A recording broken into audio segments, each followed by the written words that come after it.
Hello everyone, it's Mr. Tilbury here, and I'm going to give you a quick review of Wonder Woman. Now, if you've seen my introduction video, I admitted that it can sometimes take me a while to actually make videos, and my follow-up to my Hero movie review and analysis, well, that video is shaping up to be a bit of a monumental task. So I thought that I would throw up a quick video to share my thoughts on Wonder Woman. If this turns out well, I'll try to make it a habit to review newer movies in this quicker format. Right now I'm going to throw up a mandatory spoiler warning because I'm going to be getting into a lot of detail about Wonder Woman. So overall, I'd like to say that I enjoyed the movie very much. It was powerful and lightly thought-provoking without doing anything major, though I do feel that it had a collection of what I'll call minor grievances. I didn't find any one particular thing to be damaging or wrong or terrible about it. It just had a number of minor weak spots, though most of what I say may not be the fault of the director, Patty Jenkins. It actually seems like it could have been executive meddling, honestly. Now, the weakest parts of Wonder Woman to me, for me, were the obligatory sections. For example, like the origin story, the first act. To me, it was obvious that they were just brushing through everything, just getting through her childhood really, really quickly, giving you just the essentials. And, little Diana was, of course, adorable. And another obligatory part that I really didn't care for was the romance with Steve. They give you just enough to tease the idea of them, banging without ever actually blossoming into an actual full romantic subplot. And the showdown with Ares at the end, I feel like it dipped into some colossal cliches, both in action and the script.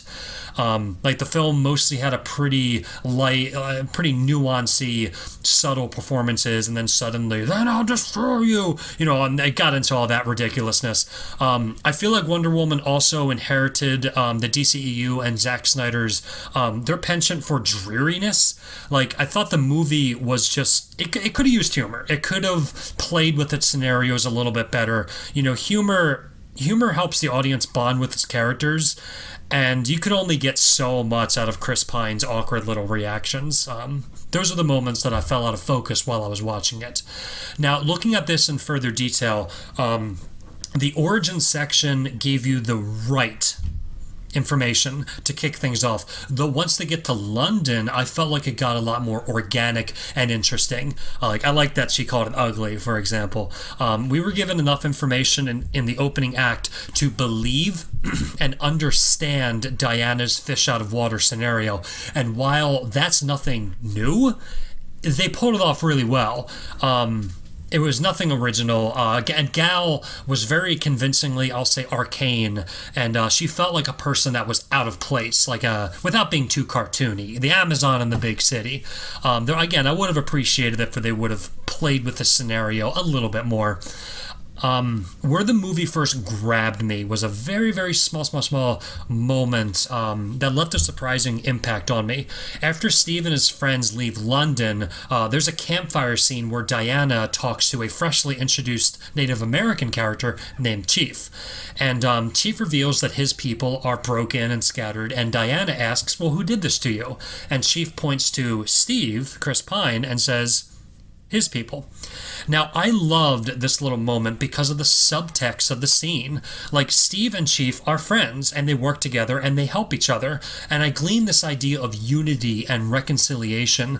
Steve's people, as in white man, killed the Native Americans, but this Native American and this white man were friends. Chief doesn't press the issue, he states it as fact. And in the climax of the movie, Ares goads Wonder Woman to think about whether or not man is worth saving, and Wonder Woman thinks of the love and sacrifice of Steve just a few scenes before. But honestly, I feel like this campfire scene with this Native American guy, Chief, I feel like it was really good foreshadowing for this central message. If brotherhood can overcome historical tragedy, maybe there's more to the world of men than Ares gives them credit for. Moving on, I feel like the signature scene of the movie was Diana crossing no man's land. Holy crap. Oh my god. There were so many beautiful shots in there. So much crisp action. Images that really, really stick with you. By crisp action, I mean like the hand-to-hand combat scene with the Germans where she like jumps through the window and she's surrounded by those 5 guys and she just like takes them out really, really fast and bursts one through the window. It was really, really impressive. And after that scene, we get another, we get a nice breather scene in Veld, in that little town, and then we're, forced into an obligatory romance little thing with him and Steve. Again, they don't really blossom this into anything particularly interesting. They just kind of leave you with, I'll say, impressions of the idea of Diana and Steve, maybe having more than just shallow feelings for one another. And then from there, the movie moves to its conclusion at a fairly standard rate. We get a good twist ending before the movie devolves into a crazy CGI mess of action. Of course, the twist I refer to is that Sir Patrick is Ares. Now, if you're a comic book fan, I'm sure that what I'm about to say does not apply to you whatsoever, so hear me out. For me, I'm not a Wonder Woman fan.